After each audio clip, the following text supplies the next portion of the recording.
This is the Mitsubishi Starion, the ESI-R variant made from 1986 to 1989 in North American markets, hinted at a forthcoming to Japanese turbocharged performance cars. This is a very early variant though, and the engine used in this car was a 2.6 litre inline-4. The stock engine makes just under 200 horsepower, but what I've done for this build is to tastefully modify it, bring it into modern times as such, by giving it a bit more modern suspension, as well as stripping some weight out of the vehicle by replacing the stock tyres with more conventional modern lightweight tyres by Rotorform and taking the toolbox out of the car. It makes it more trackable. Here in the tuning stats, take a look. The 5-speed transmission in this was also quite long at stock, so I've shortened up the gear ratios a tad to make it a little bit more lively.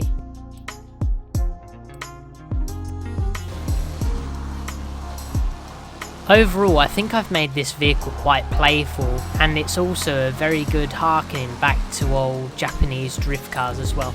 But despite the sports tyre confound, it isn't really compromised in terms of grip. However, it can scuttle along with this extra horsepower.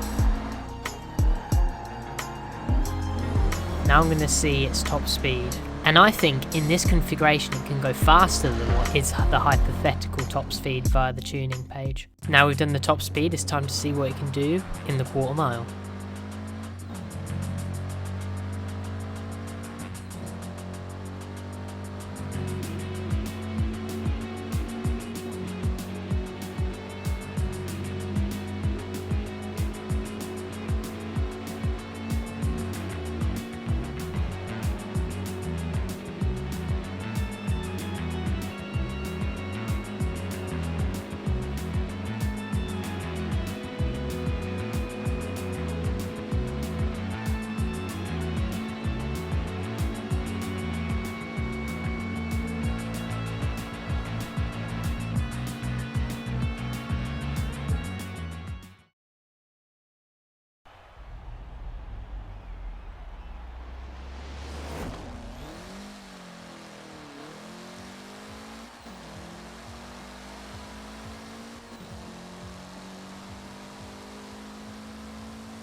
And finally, let's take it on a track test.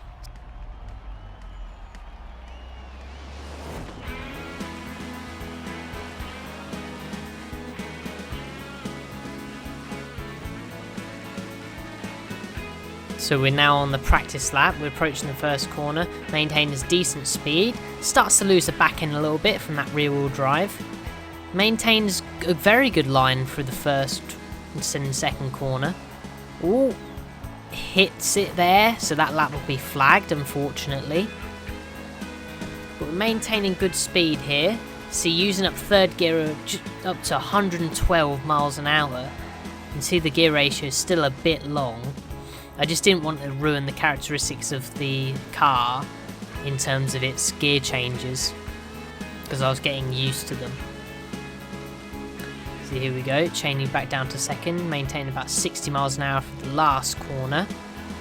And overall I've figured out that this is quite an easy car to live with and drive. So we just crossed the line now, about 58-59 seconds. Maintain even more speed now, so I'm getting used to this. So second lap in.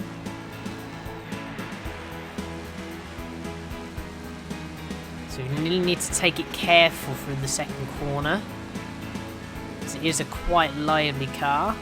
So carrying as much speed as I can through there, changing back down.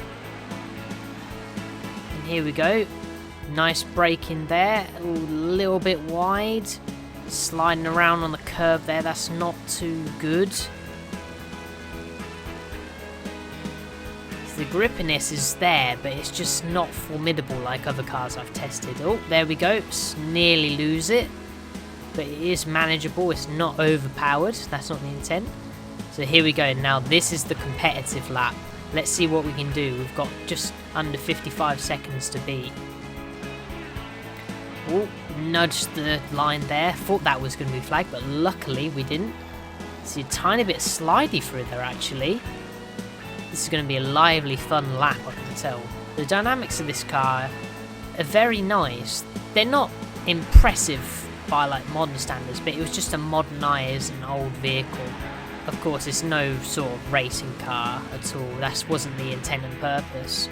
But in real life, what would you do? I mean, if you had this sort of an old car, you want to RESTOMOD it, and this is exactly the intent of this.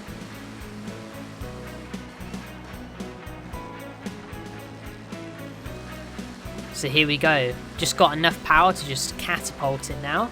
Just over 100, and we're going to cross the line in almost 54.5 seconds dead. So here we go, right on the leaderboard. So second from last. This actually gives us a good impression of that Ford Racing Puma, because it's only 2 seconds behind this Mitsubishi. I mean, that's quite impressive considering the car has about half the horsepower as well, yet it had better handling dynamics through the corners. I mean, it would easily catch up if this was a shorter circuit, but it falls short of the modern GT86. It's 2 seconds behind that. But I mean, then again, if you watched my video, you'd know that it wasn't as highly modified as that car. Anyway guys, thank you very much for watching. Please like and subscribe, and I'll hit you with another episode of Unique Tuning this Tuesday. Cheers.